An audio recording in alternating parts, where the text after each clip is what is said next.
Assalamualaikum warahmatullahi wabarakatuh. A'udzu billahi minasy syaithanir rajim. Bismillahirrahmanirrahim. Alhamdulillahi rabbil alamin.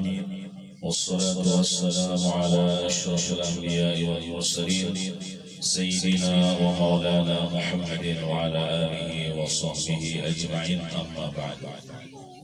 Alhamdulillah wa syukurillah, kita wajib bersyukur kepada Allah Subhanahu wa Ta'ala, yang mana Allah telah memberikan kepada kita bermacam-macam kenikmatan yang apabila dihitung niscaya kita tidak dapat menghitung banyak nikmat Allah Subhanahu wa Ta'ala.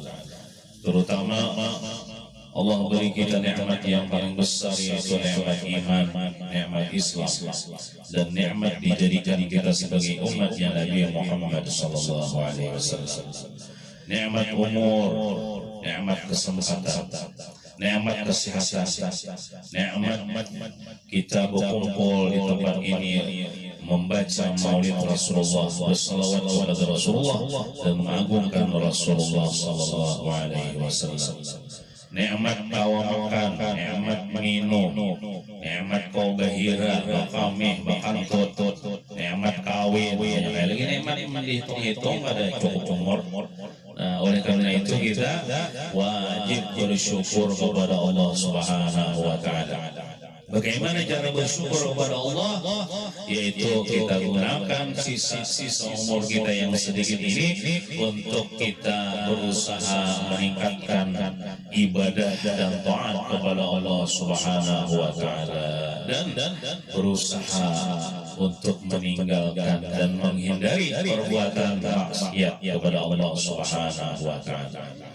Kemudian salawat dan salam semoga senantiasa Allah sampaikan kepada junjungan kita Nabi Muhammad sallallahu alaihi wasallam, yang mana dengan berkat Rasulullah lah Allah menciptakan alam semesta ini. Berkat Rasulullah lah Allah menciptakan surga. Berkat Rasulullah Allah mengumpulkan kita di tempat yang mulia ini.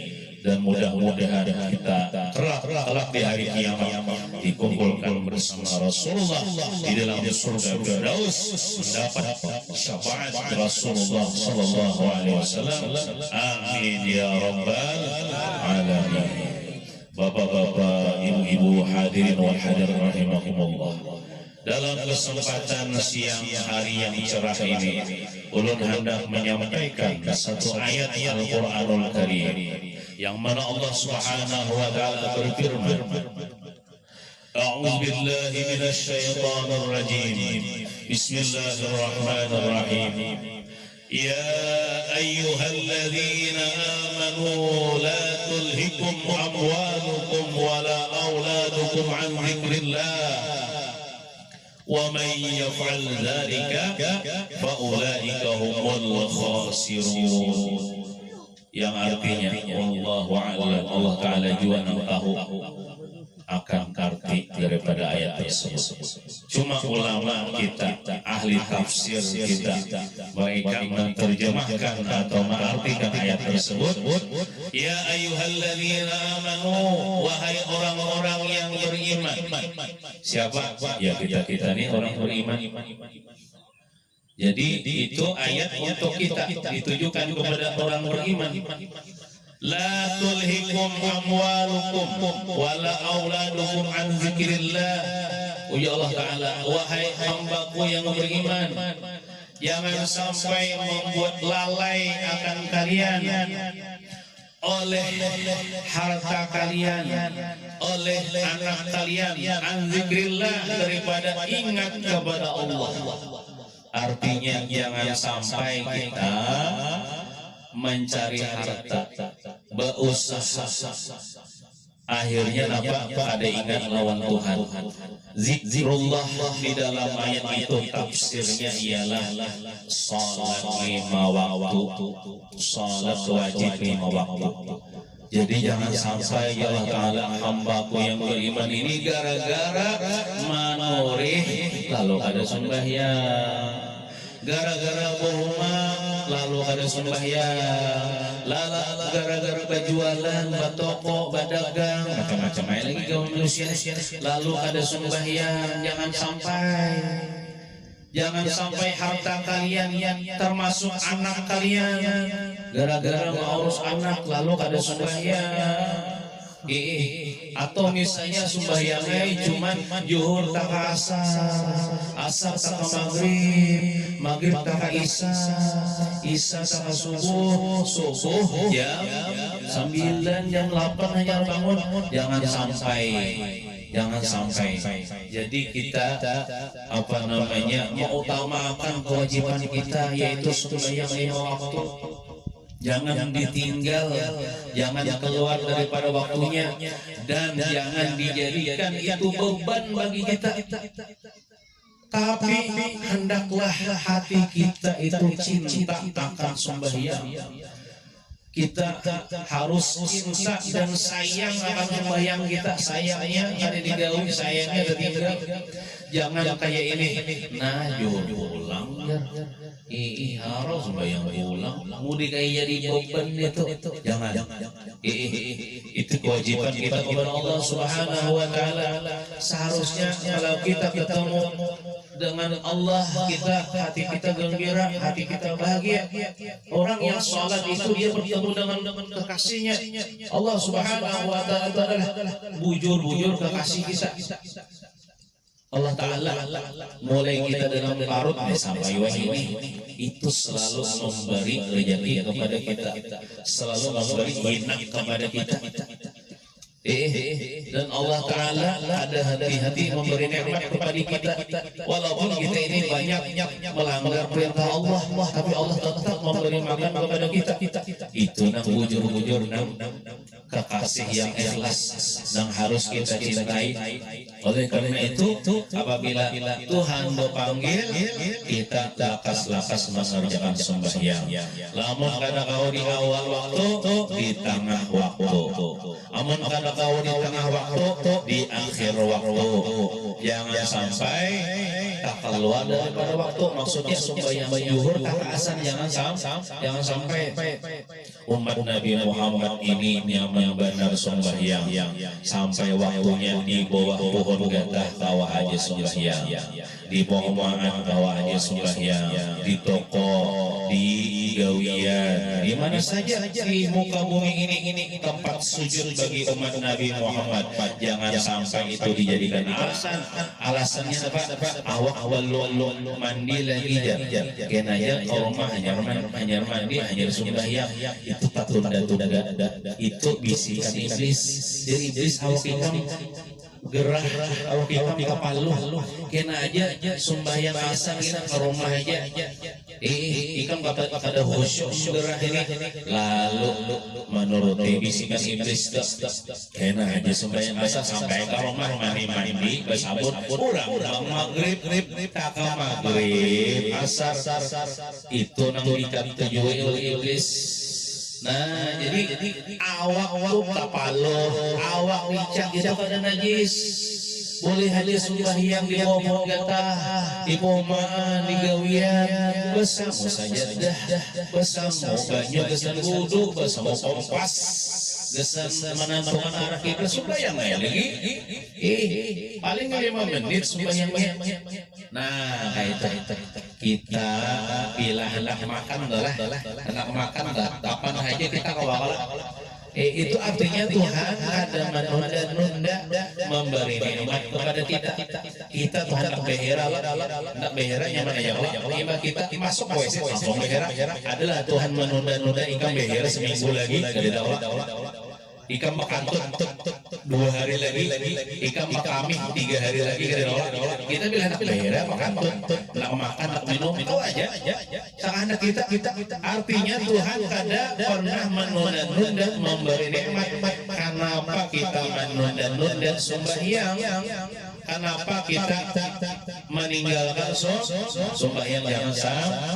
Jangan sampai. Mudah kita anak kita, cucu kita, buyut kita, keturunan kita termasuk orang yang ahli sholat. Katujuh lawan sembahyang, mengerjakan sembahyang. Pian tahulah.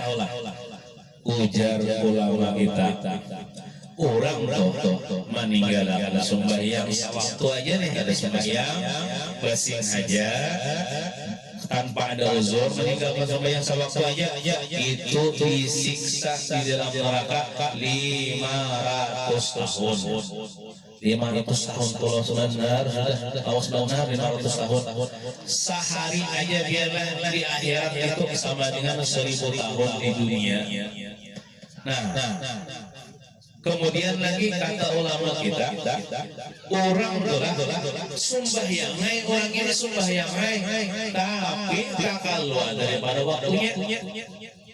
Contoh, sembahyang subuh tapi jam 7, sembahyang subuh tapi jam 8, itu tak keluar daripada waktunya.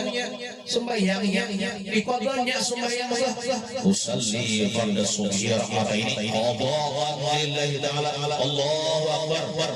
Dalam hati waktu takbirat ihram harus sembahyang fardu subuh 2 rakaat mengqadha karena Allah Ta'ala jam 7 mengqadha sembahyang 2 rakaat supaya ada sopan lalu ada konot ya konot itu sunat siap ini daripada orang mengqadha supaya pada orang sembahyang duha nih. Nah, itu bukan kada disiksa. Itu kata ulama kita, 70 tahun disiksa di dalam neraka. Padahal mengqadha. Kenapa jadi disiksa? Seandainya besing saja menunda sampai keluar daripada waktu hanya menggawi qadanya 70 tahun di neraka. Amun ada di qadanya, amun ada di gawinya 500 tahun di neraka. Nah, jadi bertaubat kita kepada Allah, minta ampun kepada Allah. Kalau pernah kita tagawi kayak itu, minta ampun kepada Allah. Untuk kedepannya jangan lagi digawi. Maksudnya jangan lagi ditunda. Waktu subuh kita guring mendengar aja, orang ya hayya qayyum itu mendengar aja, cuman poler. Ini aja dulu guring pas bangun jam 7. Itu guringnya tuh bados, menundanya tuh bados. Jadi mulai saat ini kita niatkan hendak sembahyang di dalam waktu. Dalam waktunya kan waktu zuhur ini masih ada waktu zuhur nih. Ya waktu zuhur tuh bila nyaman aja biar kita kadang-kadang matahari di daerah kita ini banyak aja masjid langgar bila orang azan zuhur masuk waktu zuhur sepanjang waktu zuhur tuh sampai asar. Bila azan asar habis sudah waktu zuhur. Asar tuh panjang banget. Bila azan maghrib habis waktu asar. Nah, jangan sampai tak keluar. Kita nih kayaknya kan di dana uzur tuh ada tadi ada uzur tuh awal aja sembahyang di mana aja kita buhuma misalnya rata makatam misalnya awal aja pohoman kita kasar kita hendak ada awal aja lain kita misalnya begawi orang kafir bagawi 4 orang kafir bosnya orang kafir kita hendak sembahyang zuhur di tengah-tengah wajib pian ampih begawi di situ walaupun begawi di situ gajinya sebulan 10 miliar gawian di situ sebulan gajinya 10 miliar tapi kada sekawa sembahyang zuhur itu calak-calak orang itu 10 miliar itu ada kawa menebus dirinya daripada api neraka. Wajib pian ampih begawi di situ. Lebih baik pian begawi nang sederhana aja berjualan bumili kah, berjualan kuaci kah, berjualan apa asal sembahyang lima waktu. Nah, sambungan ayat tadi lah. Wa may yaf'al dzalika, ya Allah, siapa nang mengerja yang demikian itu maksudnya inya kada sembahyang gara-gara mengurus dunia, inya kada sembahyang gara-gara mengurus anak-anak, inya kada sembahyang gara-gara mengurus harta, mengurus gawian. Siapa yang menggawi itu artinya kada sembahyang gara-gara mengurus dunia, wa ulaika humul khasirun, maka mereka itu orang-orang rugi. rugi di dunia, rugi di akhirat. Di dunia usahanya kada berkah, di akhirat jangan masuk neraka. Rasulullah Sallallahu Alaihi Wasallam Sidin pernah bersabda dalam hadis, ujar Sidin, barang siapa menjaga salat, memelihara salat, dia akan dimuliakan Allah dengan 5 macam kemuliaan. Ini orang yang mengerja salat, memelihara salat, menjaga salat, itu akan dimuliakan dengan 5 macam kemuliaan. Yang pertama, Allah angkat darinya kesempitan hidup di dunia ini. Ini Rasulullah mengatakan, insya Allah di dunia ini akan melarat. Asalinya ujung-ujung sembahyang. Nah, kemudian yang kedua, Allah angkat darinya siksa kubur. Maka di kubur dia tidak akan disiksa. Nya kubur tuh pakai penentuan. Bila di kubur tuh kita nyaman, karena imbahnya lebih nyaman lagi. Bila di kubur kita sakit, karena di sananya lebih sakit lagi.